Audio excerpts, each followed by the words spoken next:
All right, you ready? All right, what's going on? Welcome to Chatterbox Reds. Nick Kirby, Craig Sandlin. Craig Sandlin in Chatterbox North Studios, as we're calling it. We're kind of crammed in here, trying to do the best we can. Craig, how you doing, my friend? I'm close to Nick Kirby. I'm good. I can touch him. I can feel him. He's real. Everything's good. Kind of got a weird angle here, trying to do the best we could. We're making it work for y'all, though. Yeah. Are we live? Is this we're actually live on the internet? Yeah, I mean, I was hearing myself coming out of my speaker, so it must be working. Looks like we're live on Instagram too. So what up, Instagram? Shout out Instagram. Yeah, fun ball game. Well, we're 1 out in the 9th. Ellie almost beat out an infield single there, but wasn't able to make it happen. Let's see if Spencer Steer can get something going for the Reds. You know, a screenshot of us watching the game so we can tweet it out. Yeah, I'm not even putting forth the effort today. Wow. Yeah, Nick doesn't want to. No. Rough. Hopefully there's, some other people that can do that. Rough. Rocket City 1. Try to get some minor league scores to have Is the season over after the Reds win 3 straight? Probably not. But we'll talk about that and much more. Stick around. We got a runner on. There we go. We're back. All right. There we go. The rally has begun.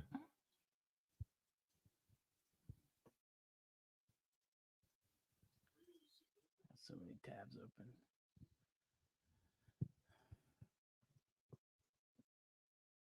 There we go. All right, we're in business. I mean, I gotta really put my head at like a weird angle to watch this. All right, 2 down, Craig. Woohoo! We're having fun.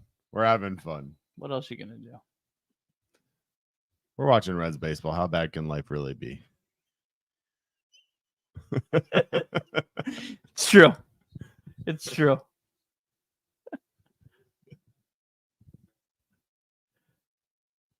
Dougie, aren't you a breath of fresh air? Where did you come from?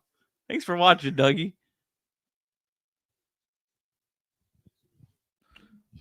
Y'all forgot we still got to score 3 runs here in the 9th so that this can end up a 1-run loss, because that's the only stat that matters. It's true, Craig. Don't diminish that.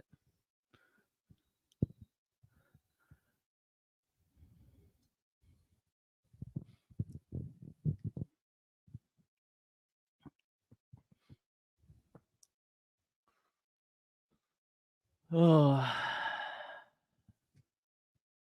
So, Craig, what are you doing up here in the Cleveland area? Yeah, I'm in town. Cleveland is hosting the 2024 National Sports Collectibles Convention. So I am up here for my real work, and spent a number of days up at the IX Center here in Cleveland. And if I'm coming to Cleveland, I got to find time to come and see my guy Nick. Was the last time you were up here for my wedding 2016? I mean, it's kind of embarrassing if it's been 8 years, but I think it probably. Well, I saw you. I saw you other times. I've come up for for MAC basketball tournaments probably when I was with. Well, that was BG was 2014 to 16. Yeah. Maybe. No, I saw you like 9 months ago in Cincinnati. Yeah, but not here. I don't. Here, yeah, I mean, I've never been to this house before. Yeah. So that's a start, and getting to step foot in Chatterbox North, is Chatterbox North Studios. is an honor, really. I don't know. Do I look at the camera? Do I look at you? Like this is well, that's the ball game, Craig. So we're gonna guess we'll figure it out. Should we give him the 4-minute intro, or should we just do the minute 31 today? I think Your call, Craig. I think we keep it short. The box score recap doesn't need a whole lot of work on this one. Yeah. I don't even know if I'm going to put forth the effort for the slides, but we'll see in a second. High drive, left center field, racing back to the line, Bourgeois.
What's going on? Welcome to Chatterbox Reds.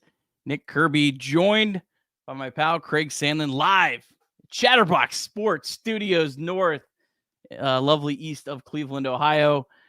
Craig, I wish you had a better game to do a live show with you. You know, Nick, we didn't talk about this before we went live, but, I found a way to rent a U-Haul van, cargo van nonetheless, make my way an hour east to come visit you, watch this game, do this show, and the Reds muster 4 hits, back-to-back days with 4 or less hits.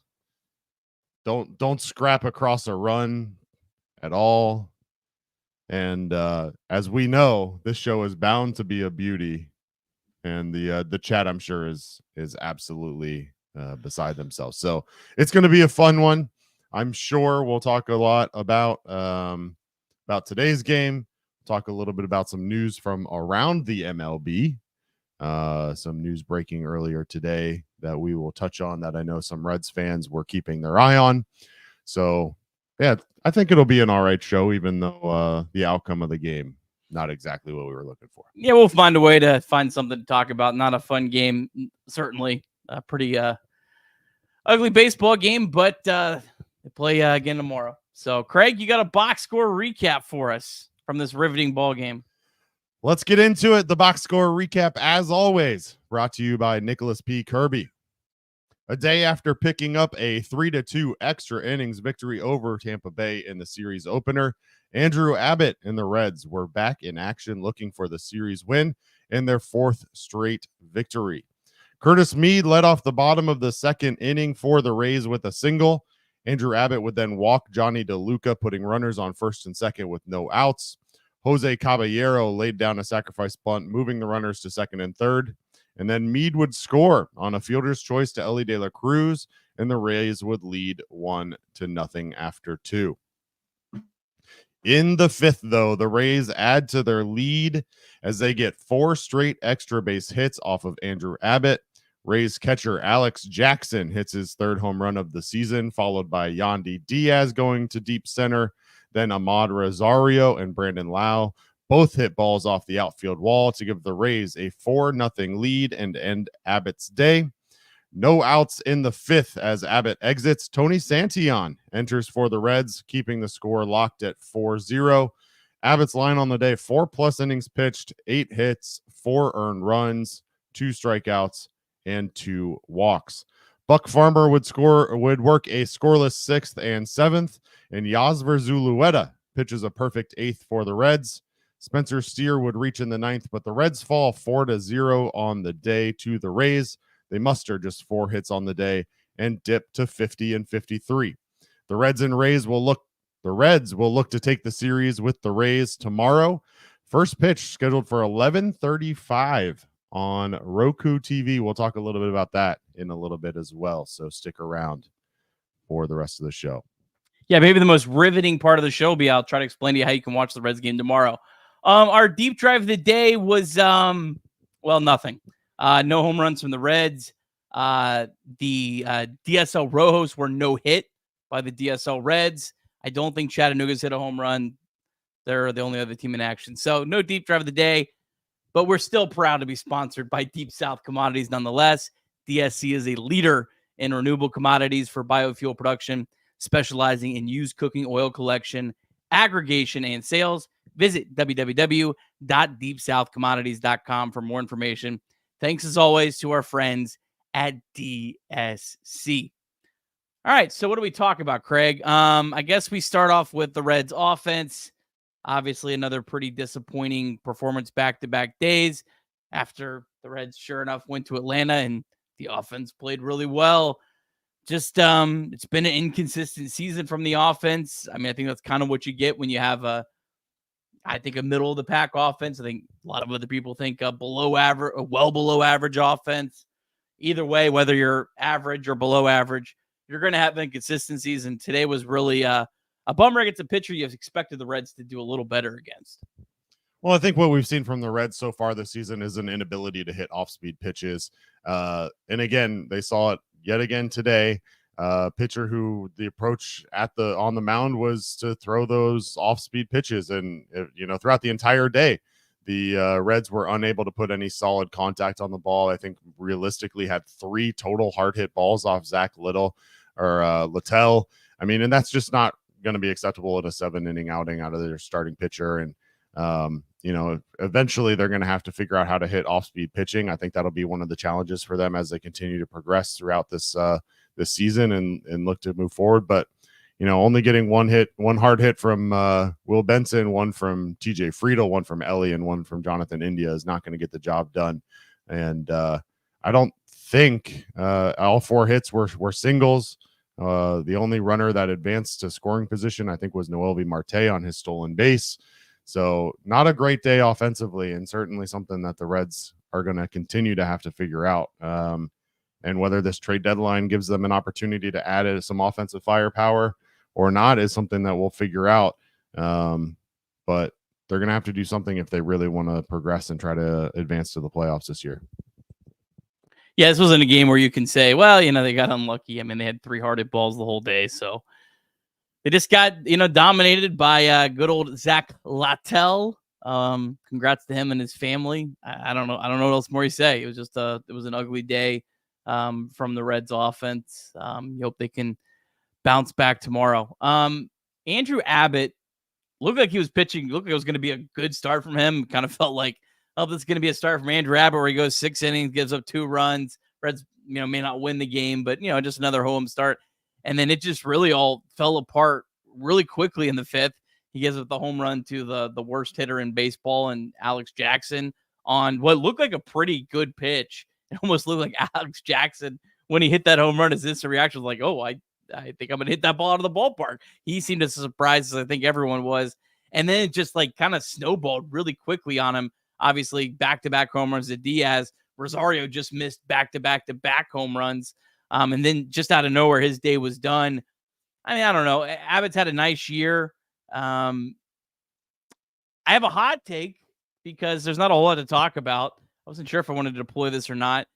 And Craig can attest that I'm not just saying this because of the results of today, but I like saying it on a day with results like today because people will actually listen to you. If you say this after a good start, no one will listen to you. But I think people will be more open to this now. If the Reds really are at the trade deadline and they want to capitalize on trade value in terms of what could make your organization, your franchise the best, Andrew Abbott might be the number 1 player that would be, I don't want to say expendable because he would be a tough loss for the Reds. But if there was a team that needed a starting pitcher and would give you a haul for Andrew Abbott, I would not be opposed to that. What do you think about that? Well, I'm not opposed to it. I think he's been outperforming his abilities, if I'm being honest. I mean, I don't know that he's going to be a top of the rotation guy for the Reds long term. The struggle that I see is that everybody, and I know the chat agrees, is that everybody expects the Reds to move off of some of their expiring contracts. And so those expiring contracts include Frankie Montas, include Nick Martinez, 2 guys who can come in and pick up starts for the Reds. And if they move off of Andrew Abbott, in addition to those 2 guys, I just don't know what that looks like for the Reds moving forward. And if it's going to be a fire sale, which would be surprising to me, that would be one thing. But if this team is going to do kind of the standard, we'll make some additions, we'll make some get some rid of some contracts, those types of pieces, I don't know that the Andrew Abbott move makes sense. I agree that I think his trade value is probably higher than I would actually expect his performance to be moving forward. But at the same time, I think it's difficult when you try to match it up with the other plans that this team have, which, at least based on reports, include potentially looking at moving Frankie Montas. And then you're left with having to look at, Graham Ashcraft coming back and making starts. And then who's after that? We don't know. Is that someone like Leon Richardson, who got the call up last week or whatever it was? I agree with you that his trade value will not be higher. I just don't know that that's a move that makes sense with the other pieces that the Reds are making or looking at potentially doing this trade deadline. It would all depend, obviously, on what kind of return. I think I'd be willing to having them shop him. I'm not saying trade him just for the sake of trading him. I mean, you would want to absolutely feel like you're getting an unreal return, a return that you'll never get that type of offer again for him where he's at. I'm just thinking, I think, like people want Frankie Montas traded. He's not going to bring much back. People want Jonathan India traded. Some want Jonathan India traded. Some are completely against it. It's the most polarizing thing probably in Reds country right now. But Jonathan India is not going to bring back significant prospects. Abbott actually could. So I'm just saying, I think I'm open to the idea. I'm not saying go trade him, go force a trade to happen. But if there's a team that is really wanting to acquire a starting pitcher, and a team like the Reds, everyone wants Reds require a hitter, but they want to acquire a hitter that has multiple years of control. Abbott fits that bill on the other side. So I think it'd be worth shopping. But again, it would have to be something that would overwhelm you. I think the one thing that's kind of becoming evident this trade deadline already, even though we're still 2+ days away from the deadline, is that the pitching market is going to justify some return. The offensive market does not seem to be doing that. We saw with the trade, obviously, with Randy Arozarena going to the Mariners, the return for that was the Mariners' 12th and 22nd overall prospects. So, if Randy Arozarena is bringing that kind of return, I just can't imagine that Jonathan India is going to bring anything of value. And so, yeah, if you are looking to try and add some value and pick up either some top prospects or some other major league ready guys who can be plugged into this team, pitching seems to be the way to do that. And the Reds do have some depth specifically in the bullpen that I think probably makes a little bit more sense for them. We saw again with today with Yasser Zululeta coming in and pitching an inning. They obviously have a number of arms in AAA who many believe are ready for the majors. So I would be more expecting of a move from the bullpen than the starting lineup or the starting rotation, especially if it's not Frankie Montas. Yeah, I'm definitely expecting some bullpen moves, at least one. I think the Reds are for sure going to trade at least one reliever, maybe two. Probably more than two is a stretch. We'd have to see on that. But, the way Tony Santillan's pitching right now, he's been awesome all year. He's been awesome from spring training. He was absolutely dominant in spring training. Goes down to AAA, was absolutely dominant. He actually had a little bit of a struggle right before he was called up. It was really his first struggles of the year down at AAA. But he's been awesome since he's been back.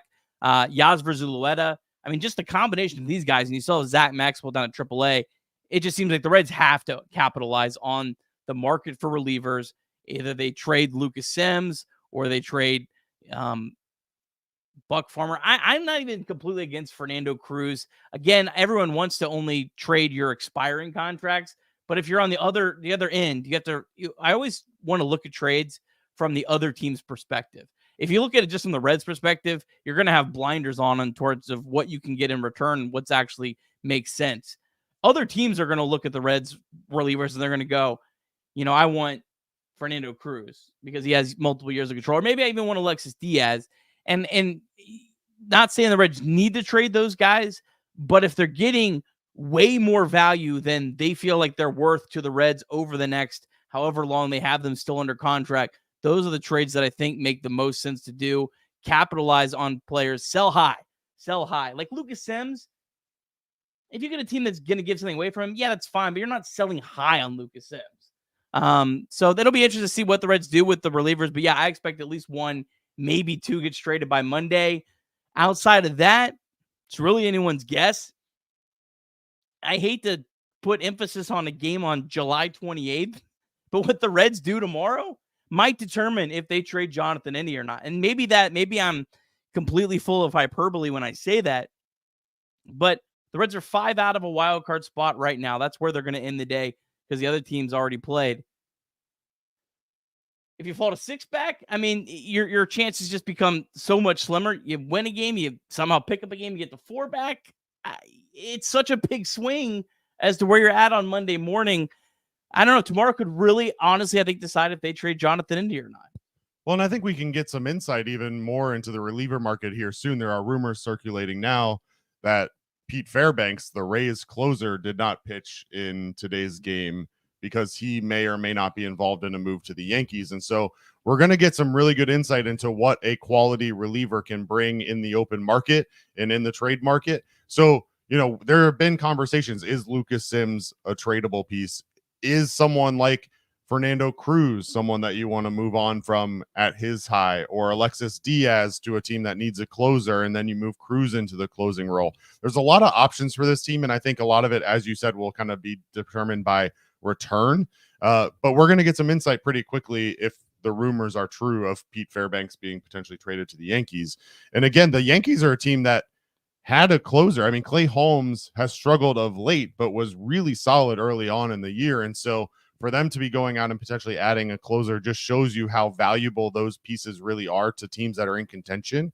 Every single team that is expecting to contend for the World Series or even to make a run in the playoffs are going to be looking to add two pieces, specifically the starting rotation, because you have to shore that up. The starting rotation makes or breaks your playoff run. It's been proven time and time again. And then your bullpen. If you can get a starting rotation that's giving you 6 solid innings every game and you get a bullpen together that can close out games, you're going to feel good going into the playoffs. And so the Pete Fairbanks trade could give us some insight into what a return might look like. But there's a lot of unknowns. And tomorrow's game, you know, the Reds right now sit 3 games under 500. It's kind of interesting. The Rays, on the other hand, are 1 game over 500.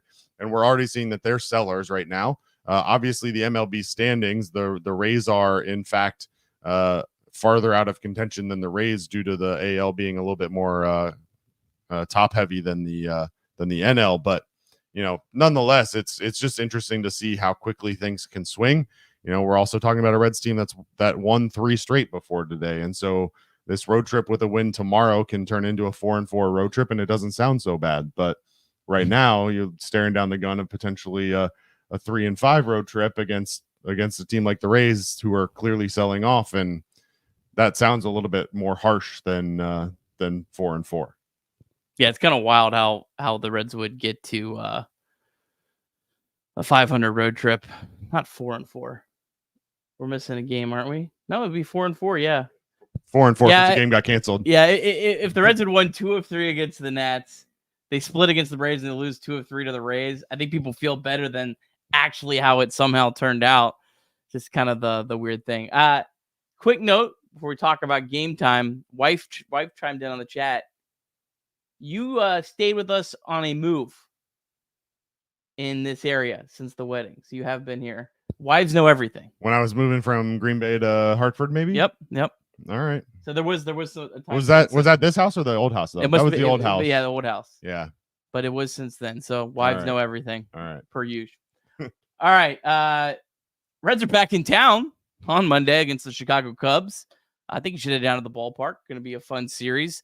Cubs are about to sell off every piece they have. Reds are maybe going to sell. We don't know. We'll see. But if you're going to head down to the ballpark, be sure to use the Game Time app. Because the Game Time app is an authorized ticket marketplace of Major League Baseball. And you know what, Craig? That makes getting tickets even faster and easier. Prices on the Game Time app, they actually go down the closer it gets to first pitch. With killer last-minute deals, all-in pricing, views from your seat, and the lowest price guaranteed, Game Time takes the guesswork out of buying MLB tickets. They have all-in pricing. You can toggle this feature, and it shows you the total up front with no surprise fees at checkout. Lowest price guaranteed, or Game Time will credit you 110% of the difference. Take the guesswork out of buying tickets with Game Time. Download the Game Time app, create an account, and use the code Cincy, our exclusive code Cincy, for $20 off your first purchase. Terms do apply. Again, create an account, redeem the code Cincy, C-I-N-C-Y, for $20 off. Download the Game Time app today. Last minute tickets, lowest price guaranteed. I'm looking to go to the game on Wednesday. I'm coming from Cleveland to Cincinnati, so I'll be at the game Wednesday night. So if anybody does use the Game Time app and decides to go to the game on Wednesday night, be sure to join the Chatterbox Discord. Send me a DM. Let me know. Let's meet up. All right. There you go. You heard it here.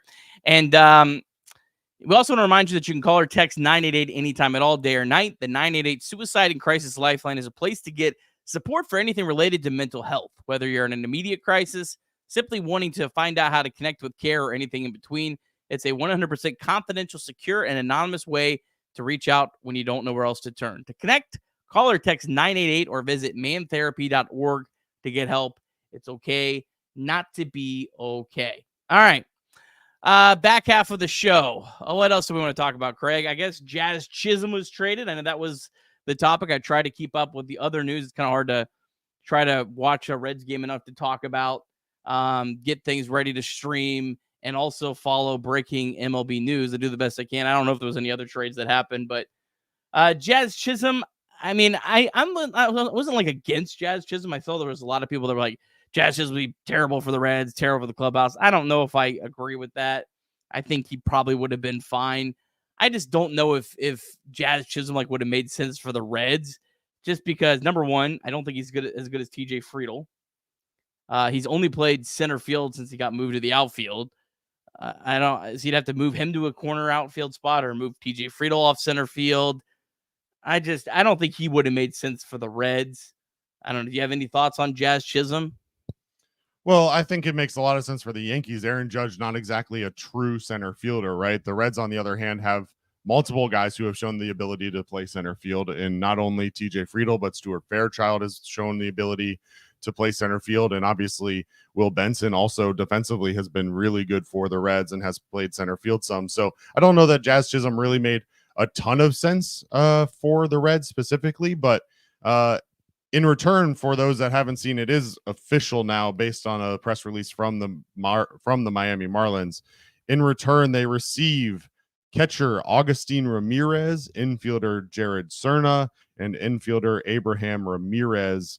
That is the number 3 prospect for the Yankees, the number 11 prospect for the Yankees, and then Abraham Ramirez, who I don't believe was ranked for the Yankees in their farm system. So, you're looking at the number 3 and number 11 prospect for the Yankees going to the Marlins in return for Jazz Chisholm.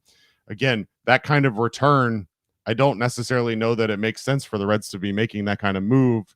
And quite frankly, especially in this year where like a center fielder is not the piece that's going to move the needle, right? I mean, we've talked a lot about some power outfield bats, specifically from the right-hand side. And then, you're talking about looking at Jazz Chisholm, who's a left-handed batter and is not bringing a ton of power to the game. And so doesn't really fit the profile of what we expect the Reds to potentially be looking for. And certainly the asking price sounds like maybe it was a little bit more than would have been worth it for the Reds in this scenario. Yeah, I agree with that. Some other players on the move. I saw Carlos Estevez to the Phillies. Looked like some mixed opinions on that return. Some people saying that's a terrible turn. Some are saying that's great. That's why I don't know. If I'm the Reds, I'm not just shopping the expiring relievers. I'm shopping everyone, and I'm seeing. I think you have to weigh each individual player in terms of what can they bring back. Now, if the Reds lose, tomorrow and Monday, and they're like 7 back, then the guys that are on expiring contracts, then you just dump them for whatever, probably, because what's the point of really keeping them? But I think you should be looking at everyone and weighing each individual player as a decision. I mean, I'd say outside of like Ellie De La Cruz and Hunter Green, I don't know. There's not many more that I'm not at least willing to listen. The keyword listen. Right. Do you make a trade? No. It's only if you're completely overwhelmed. So we'll see. It'll be an interesting couple days, Craig. Well, and just for comparison's sake and to give some insight into what that kind of return would mean for the Reds, I'm sure many of our listeners may be not as familiar with the Yankees prospecting and all of that. But realistically, the number 3 prospect, at least according to MLB.com right now in the Red system, is Cam Collier. The number 11 is Ty Floyd. Obviously, Ty Floyd down in rookie ball, I believe he was injured all year and didn't pitch. But Blake Dunn's your number 10. If the rumors are true that a catcher was a key component of that for the Marlins, you're looking at a guy like Alfredo Duno. And now you're talking about potentially your future catcher no longer being with the system. And so it just, it doesn't necessarily make a ton of sense. But I think at the end of the day, what you're saying is accurate. And that is the Reds are going to be listeners, right? I think ultimately that's realistic in terms of what to expect from this team at this deadline, is that they're going to be listeners. That's both in terms of being buyers and sellers. They're going to listen to what's out there. They're going to listen to what the asking prices are on players that they're interested. They're going to listen to what teams are willing to give on guys like Lucas Sims and Alexis Diaz and Fernando Cruz and Frankie Montas, and they're going to have to make that decision. And so, we're going to learn a lot on Tuesday for sure about how the Reds foresee this season going for them. But it just, I was on off the bench a few weeks ago, and I feel a little bit similarly now as I do then. And I expect the Reds to make a few moves. It's not a season where they're going to make a blockbuster trade, one way or another. So a lot of your cornerstone pieces are still going to be here, and you're probably not going to be adding a whole lot of cornerstone pieces. So Reds fans should be prepared for the Reds to make a few moves, but maybe not necessarily the types of moves that some Reds fans would like them to make. Carlos Estevez just traded to the Phillies. Phillies gave up their number 5 and their number 7 ranked prospects, according to Baseball America, which just updated their prospects. So, I mean, that's the kind of deal that makes me go, I don't know if Alexis Diaz has that kind of value. Alexis Diaz is a lot cheaper and is under control longer than Estevez. Estevez is only under control through this year. That's it. He's a rental, and he's making still like $2 or $3 million this year. So I don't know. That's what makes me go, what is Alexis Diaz's market? Well, I think Alexis Diaz makes a ton of sense to potentially move. I realize that he's under control, and the Reds would probably value that. But if the Reds have as much faith in their bullpen depth as I think you and I do, then certainly that's the easiest piece to move. I think the market is going to be hot for a guy like Alexis Diaz. He's made 20 of 22 saves on the season. Obviously, we all know that he makes it fun a little bit more than we'd like him to make it fun. But at the end of the day, he gets the job done. And so, if you can add guy again, the Reds number 5 and number 7 prospects are guys like Connor Phillips and Carlos Jorge, 2 guys that are really high in the system. So, if you can get a top 3 prospect from a team in exchange for an Alexis Diaz, I mean, it would be really hard to turn that down. I don't know about you. Yeah, I wonder I don't know what teams value Alexis Diaz as. Do they value Alexis Diaz as the 2023 All-Star that was, thought of as one of the top closers in the sport?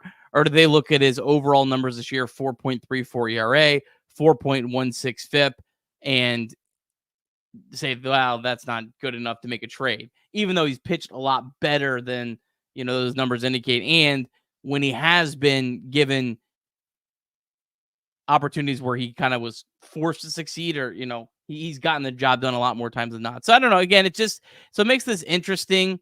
It's what makes this kind of fun, kind of stressful. We'll kind of see, I guess, how it shakes out. As to the game today, not a whole lot. Reds got 4 hits. Noe Marte did get another hit, playing a little bit better. Stole a base, had another stolen base where he got a weird jump and tripped or something. I don't really know what was going on there. I guess Noe Marte's playing better. I mean, that's about the only positive from the offense. Yeah, I mean, listen, the game today was not thrilling, right? I mean, not a whole lot to talk about from it. You did get good performances out of Tony Santillan, which we mentioned, and Buck Farmer, both guys who, again, going back to our previous conversation, could be on the trading block. Buck Farmer goes 2 innings today, strikes out 1, gives up no hits, no runs. But yeah, I mean, at the end of the day, the Reds just not putting it together offensively, which goes back to the need to add an offensive bat at the deadline if they really want to be serious about this. So, Marte on base twice. He gets hit by the first pitch he sees, gets thrown out trying to steal a base. I really don't know what happened there. It looked like he stumbled or something, but and then does get that base hit. So good to see from him. But we've the biggest thing that we need to see out of Marte is some consistency, right? And we've seen him randomly go off for 3-hit days and hit bombs. After an 0-for-17 streak or whatever it may have been, he's got to be able to get some consistency together. Hopefully that comes with continuing to get at bats. I know there's been some conversation on this show and in this chat about what the Reds should do at third base this year. I think at the end of the day, Noelvi Marte is going to be your everyday third baseman. He's going to get a couple breathers here and there, but the most part, he's going to be there every single day, battling it out. The other thing, and we talked about this a little bit during the game, that concerns me with Noelvi Marte right now is that every throw he makes is a little bit of a guess of where it's going to go. And like he's thrown some to the dugout. He's obviously threw 2 back-to-back today, both of which were offline and in the dirt. And shout out to Spencer Steer, making some really good plays defensively at first base. But Noelvi Marte has to figure it out both offensively and defensively. Right now, the struggles that he's showing are certainly frustrating. Just as we've talked about before, there's no other option right now. So you can complain about Noelvi Marte's defense and offense and not want him in the lineup, but then you're going to have to move a guy like Jeimer Candelario over there. And we all know how we feel about Jeimer Candelario's defense. So, I mean, I just think that ultimately the Reds are in a tough position where you're not going to bring up a minor leaguer to start playing third base, but they just don't have another option. And Jeimer Candelario offensively is not doing much better right now. In his last 30 days, he's batting 191 he's slashing 191, 240, 330 in his last 30 games. So, he's another one that potentially could be on the move. I realize that he signed for 3 years, but he certainly has not lived up to the hype. And so a playoff team may be willing to make a flyer on him to see if he can't get hot in the playoff time and take them to the next level. But it's just, they've had multiple guys, and this team, we've seen the thing that's been a challenge for them is that they're not having a few guys go cold here and there. It's when one guy's cold, the entire team is cold. And when one guy is hot, the entire team is hot. And so the front office is going to have to figure out something. I know there's a lot of chatter about the hitting coach and Joel McKeithen. But I just think that they need to add a couple pieces at the deadline and see what they can do. I think that the NL is in a position where you can still sneak into the playoffs. And again, this is going to sound like Nick Kirby coming out of my mouth right now, but with the starting rotation that they have, especially at the top, if you make it into the playoffs, you could potentially make some noise and certainly can win a game with guys like Nick Lodolo and Hunter Green. And I know didn't look great today, but Andrew Abbott, who have shown the ability to get guys out and throw good games. So I sound like Kirby, but I mean, there is hope. And if you can get there, you never know what's going to happen. I love it. Yeah, Marte, we were watching the game, and his throws have been getting to first base. They just it's been an adventure. And Spencer Steer's done a nice job digging out balls. Did a great job today. Feels like he's been vastly improved at first base. I don't know. Maybe that's the position he could stick out a little bit more. I don't know. I don't really know what you do with Spencer Steer, but he had a nice day. Marte, it was like the third play that came to him, and I was like, all right, please get on target. Like as he's throwing it, it's like low. It wasn't bad, but it wasn't there. So I don't know what's going on with his arm. I never noticed that as a problem prior to this season. So hopefully it's something that'll get ironed out. But yeah, it'll be interesting to see what he does the rest of this year. I mean, I think he's a big piece for the Reds, and I don't know if Marte goes the rest of this year, I think is going to inspire or uninspire confidence going into the offseason. So, all right, let's run through some Reds MILB. Most everything is just getting underway. Over the Dominican Summer League, the DSL Reds beat the DSL Rojos 1-0. They played each other today. DSL Rojos were no hit, and the DSL Reds had 2 hits. So if you think offense was bad at the big league level, check out that game today. Chattanooga, they are up 6-2 over Rocket City. If you were listening to the Chatterbox Reds podcast this morning, you would know that Chattanooga, if they can win 2 out of 3, they're playing a doubleheader today. Win 2 out of 3 today and tomorrow, they would get their first series win, Craig, since the second series of the year. And Austin Hendrick has 2 hits today. They get thrown out at second. We're not going to talk about that. We were watching that in the background, but Austin Hendrick has 2 hits. The rest of the team's just getting under action. Of course, you'll have to listen to the Chatterbox Reds podcast tomorrow if you want to hear the final things. Reds back in action, 11:35 a.m.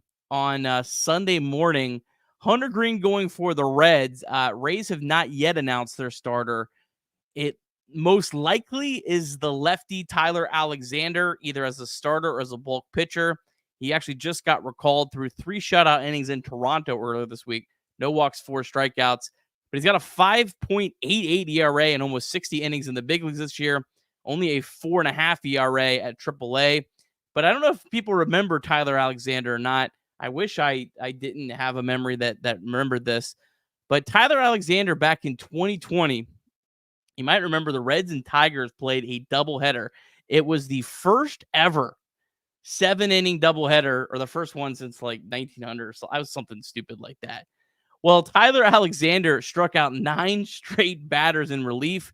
That still stands as a big league record, the most consecutive strikeouts ever by a reliever. So hopefully that magic that he had that day is gone, and he's more of the 5.88 pitcher that he is now. But for the Reds, of course, Hunter Green could not pitch any better than he has recently. Last 4 starts, a 0.73 ERA, 9 walks, 30 strikeouts, and 24 2/3 innings pitched.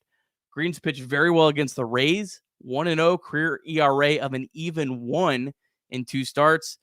Last year, he threw 3 shutout innings against the Rays, but he actually suffered a right tibia contusion on a comebacker that actually made him go on the IL. So, but Green's pitched well against the Rays. Looks like the Reds are going to have a favorable matchup. Reds need to get a win tomorrow. I mean, I said it earlier. I think this is probably, if you're talking must-win games, just in terms of trade deadline type stuff, this is about as close to a must-win as you're ever going to have in July in a baseball season. I'll tell you about how you'll watch the game in a second. But Craig, any thoughts on tomorrow's matchup other than please God win this game? Oh, please God win this game, and please God give Hunter Green some run support. I mean, how many times have we seen Hunter Green throw gems and not get the run support in behind him? So, that'll be a key for tomorrow's game. Hunter Green, as you mentioned, 4 straight starts with 2 total runs in those 4 starts. His last start, a gem at Atlanta, 7 innings, 2 hits, no runs, struck out 7 in that one. So Hunter Green going up again. You call it a favorable matchup, but at the end of the day, Tyler Alexander again throwing a lot of junk up there, left-handed pitcher for the Rays. So we say a favorable matchup, but a favorable matchup for most MLB teams, maybe. For this Reds squad, I don't know. We'll have to see how they respond after back-to-back games with 4 or less hits. See if they can get some runs on the board for Hunter.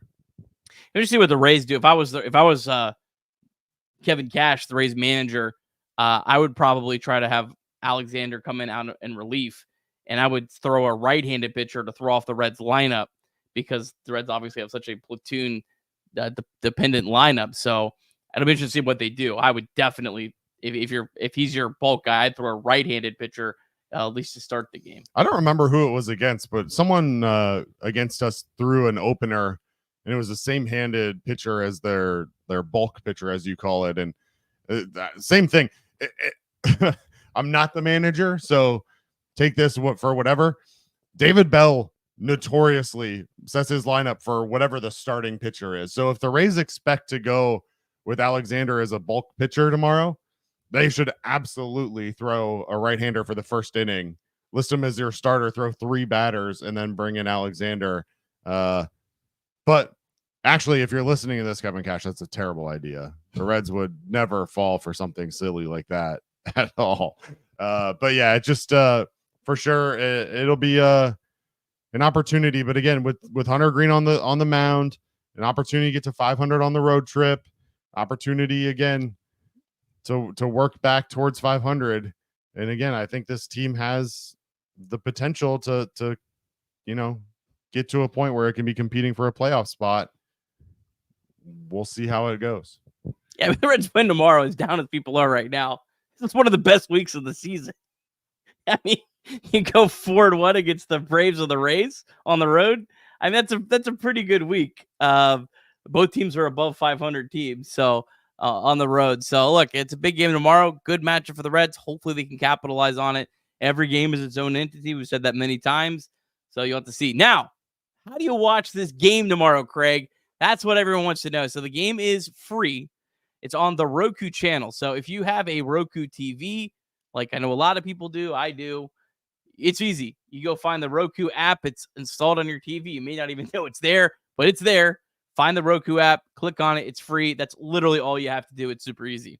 If you don't have a Roku TV, it's a little harder for you. Sorry about that. But they do have a free app. It's on iOS and Android, so just about any smartphone. You can download the Roku channel app, free to watch. You don't have to sign up for anything, no subscription, no free trial, nothing. It's just a straight free app, so it's easy. If you don't have either of those, you have a computer, you go to therokuchannel.com. You can watch it for free there. No sign up, nothing. So it's pretty easy to do. I know people hate having to go to different things for the games, but it is free. So this is actually kind of nice. I know we have a few people that watch our chat that say, hey, I don't pay for Bally Sports Cincinnati. I'm not paying for cable. Well, there might actually be, I know some people are probably pissed they have to go somewhere else, but there probably actually is some folks that don't pay for the channel that watch either the highlights after the game, watch our silly show to kind of stay connected with the Reds. This is actually an opportunity for a lot of people to watch the game for free. So some good and some bad, depends on, I guess, where you're at with your cable subscriptions or not. Well, yeah, and the Reds have been on Apple TV a couple times this year as well, which again is a paid subscription service. So you had to have the service. This is much easier.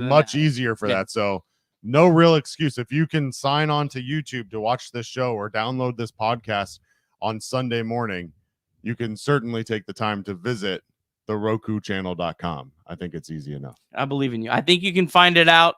If I have time, I'll even make a little graphic and put it up on Chatterbox Sports on Twitter. Make it easier for folks. Try to have everyone be able to find the game, because it's important to some folks. So, but yeah, Chatterbox Reds will be live at 9:00 tomorrow. Trace will be back, so we'll recap the game. Hopefully, have a nice win to talk about, and some interesting conversation going into the trade deadline. Because if they win tomorrow, they pick up a game. Man, these conversations are tough. I don't want to sugarcoat that. I don't want to sit here and say, like, yeah, go. I think, you soft buy, you soft sell.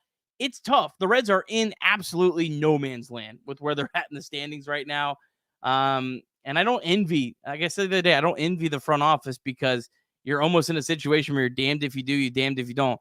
You make trades, you buy, and the team falls flat on their face in August. Everyone's going to say you're a bunch of idiots. If you don't buy, you sell some pieces, and the team gets red hot, and you have some injuries, and you run out of pitchers or whatnot, people are gonna be like, "Why didn't you support this team? We haven't won a playoff series in 7,000 years." I mean, you're really in a tough spot. So I don't envy them at all. But Craig, we did get one question, then I'll get your final thoughts here. A burning question from Chase.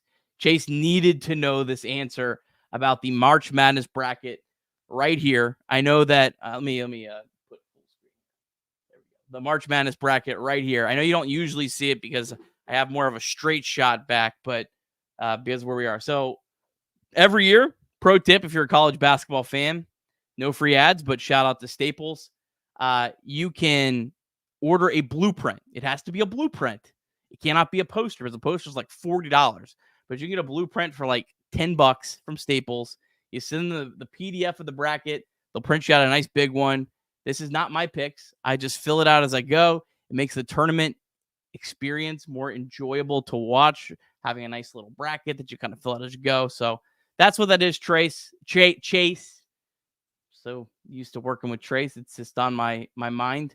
But yeah, hopefully I answered your burning question. But any final thoughts today, Craig?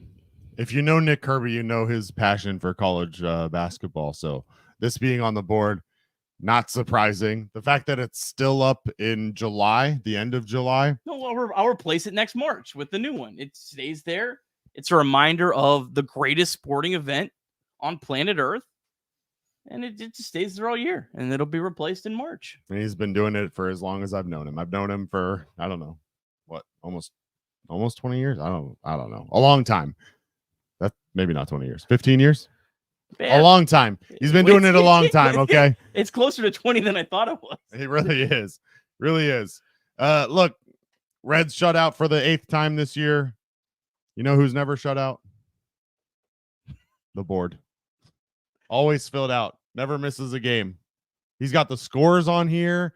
He's updating the first 4 as it goes. I gave up on the scores in the Sweet 16, though. I wasn't going to tell him that, Nick. I want to be honest. I'm an honest podcast. Yep. And what beautiful handwriting it is, too, Nick. He's got the board over here. He's got 4 TVs over there, one of which is on a Octabox showing 8 different MLB games. If you ever have to question Nick Kirby's passion for sports, you clearly don't know him. All right. Well, thanks for watching, everyone, today. We'll be back 9 p.m. tomorrow. Hopefully talk about a Reds win over the Rays. Hope you enjoy the rest of your Saturday. If you could, like the stream on your way out. Appreciate that. Of course, be sure to check out Chatterbox Reds wherever you get podcasts. Remember, I put timestamps on the podcast. So if you're someone who likes the minor league recaps that I do, there's a timestamp for when that's at. So you could just listen to that tomorrow if you wanted to.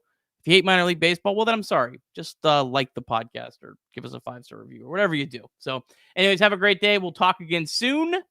Go Reds.